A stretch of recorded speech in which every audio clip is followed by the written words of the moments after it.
Share market in Kannada ಚಾನಲ್ಗೆ ತಮಗೆಲ್ಲರಿಗೂ ಸ್ವಾಗತ. ಇವತ್ತು ಬಂದು 26 ಜುಲೈ 2024 ನಮ್ಮ ಶೇರ್ ಮಾರ್ಕೆಟ್ನಲ್ಲಿ ಏನಾಯಿತು, ಸ್ಟಾಕ್ ಮಾರ್ಕೆಟ್ ಅಪ್ಡೇಟ್ ನೋಡ್ಕೊಂಬರೋಣ. ನಿಫ್ಟಿ 50 ಮತ್ತು BSE ಸೆನ್ಸೆಕ್ಸ್ನಲ್ಲಿ ಏನಾಯಿತು ಅಂತ ನೋಡ್ಕೊಂಬರೋಣ. ಹಾಗೆ ಏರ್ಟೆಲ್ ಒಂದು ಒಳ್ಳೆ ರ್ಯಾಲಿ ಮಾಡಿದೆ ಈ ವರ್ಷ. ನೋಡೋಣ, ಇವತ್ತೂ ಒಂದು ಒಳ್ಳೆ ರಿಟರ್ನ್ಸ್ ಕೊಟ್ಟಿದೆ. ನೋಡೋಣ ಬನ್ನಿ ಏನಾಯಿತು ನಮ್ಮ ಶೇರ್ ಮಾರ್ಕೆಟ್ನಲ್ಲಿ ಅಂತ. ನಿಫ್ಟಿ 50 ಕ್ಲೋಸ್ ಆಗಬೇಕಾದ್ರೆ ಸುಮಾರು 24,834.85 ಪಾಯಿಂಟ್ಸ್ಗಳಿಗೆ ಕ್ಲೋಸ್ ಆಗಿದೆ.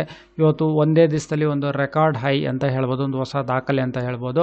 428.75 ಪಾಯಿಂಟ್ಸ್ಗಳಷ್ಟು ಏರಿಕೆ ಆಗಿದೆ, ಅಂದರೆ 1.76% ಏರಿಕೆ ಆಗಿದೆ. ಅಂದರೆ ನಿಫ್ಟಿ 50 ಅದು ಒಂದು ದೊಡ್ಡ ದಾಖಲೆ ಅಂತ ಹೇಳ್ಬೋದು. ಅದೇ ರೀತಿ BSE ಸೆನ್ಸೆಕ್ಸ್ ನೋಡೋದಾದರೆ ಇವತ್ತು ಒಂದೇ ದಿವಸದಲ್ಲಿ ಸುಮಾರು 1,292.92 ಪಾಯಿಂಟ್ಸ್ಗಳಷ್ಟು ಏರಿಕೆ ಆಗಿದೆ, ಅಂದರೆ 1.62% ಏರಿಕೆ ಆಗಿದೆ. ಇದು ಒಂದು ದೊಡ್ಡ ಏರಿಕೆ, ದಾಖಲೆ ಏರಿಕೆ ಅಂತಲೇ ಹೇಳ್ಬೋದು. ಕ್ಲೋಸ್ ಆಗಬೇಕಾದ್ರೆ ಸುಮಾರು 81,332.72 ಪಾಯಿಂಟ್ಸ್ಗಳಿಗೆ BSE ಸೆನ್ಸೆಕ್ಸ್ ಕ್ಲೋಸ್ ಆಗಿದೆ.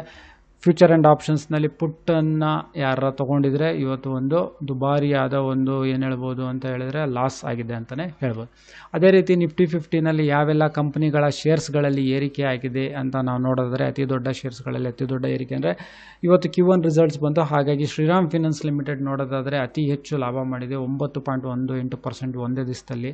ಅದು ನಿಫ್ಟಿ 50ನಲ್ಲಿ ಅಂತ ಹೇಳಿದ್ರೆ ಒಂದು ದೊಡ್ಡ ಏರಿಕೆ ಅಂತಲೇ ಹೇಳ್ಬೋದು. ಅದೇ ರೀತಿ Divi's laboratories, Cipla, Bharti Airtel, Apollo hospitals, Adani airports, Adani enterprises, Wipro, LTI Mindtree limited, Tata steel ಶೇರ್ಸ್ಗಳು, SBI life insurance, Hindalco industries, coal India, HCL technology ಶೇರ್ಸ್ಗಳಲ್ಲಿ ಏರಿಕೆಯಾಗಿದೆ.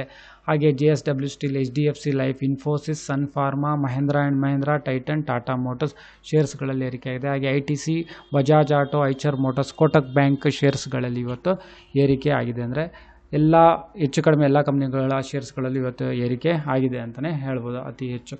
ಹಾಗೆ ಚೇತನ ಎಜುಕೇಷನ್ಸ್ ಲಿಮಿಟೆಡ್ IPO ಇವತ್ತು ಕ್ಲೋಸ್ ಆಗಿದೆ. ಅದೇ ರೀತಿ Mangalam infra and engineerings limited SME ಇದನ್ನು ಇವತ್ತು ಕ್ಲೋಸ್ ಆಗಿದೆ. ಅದೇ ರೀತಿ ಭಾರತಿ ಏರ್ಟೆಲ್ ಲಿಮಿಟೆಡ್ ನೋಡೋದಾದರೆ ಒಂದು ವರ್ಷದಲ್ಲಿ ಎಷ್ಟು ರಿಟರ್ನ್ ಕೊಟ್ಟಿದೆ ಅಂದರೆ ಹತ್ತಿರ ಒಂದು 70%, 69.97%, ಅಂದರೆ 70% ಒಂದು ರಿಟರ್ನ್ಸ್ ಕೊಟ್ಟಿದೆ ಒಂದೇ ವರ್ಷದಲ್ಲಿ. ಸುಮಾರು 889 ರೂಪಾಯಿ 40 ಪೈಸೆ ಆಯಿತು ಹೋದ ವರ್ಷ ಜುಲೈನಲ್ಲಿ. ಇವಾಗ ಇಷ್ಟು 1,511 ರೂಪಾಯಿ 75 ಪೈಸೆಗೆ ಕ್ಲೋಸ್ ಆಗಿದೆ. ಸೊ ಈ ವಿಡಿಯೋ ನೋಡಿದ್ದಕ್ಕೆ ತಮಗೆಲ್ಲರಿಗೂ ತುಂಬ ಧನ್ಯವಾದ. ದಯವಿಟ್ಟು ಈ ವಿಡಿಯೋನ ಲೈಕ್ ಮಾಡಿ, ಶೇರ್ ಮಾಡಿ, ಕಮೆಂಟ್ ಮಾಡಿ, ಚಾನಲ್ನ ಸಬ್ಸ್ಕ್ರೈಬ್ ಮಾಡಿ. ತಮಗೆಲ್ಲರಿಗೂ ತುಂಬ ಧನ್ಯವಾದ.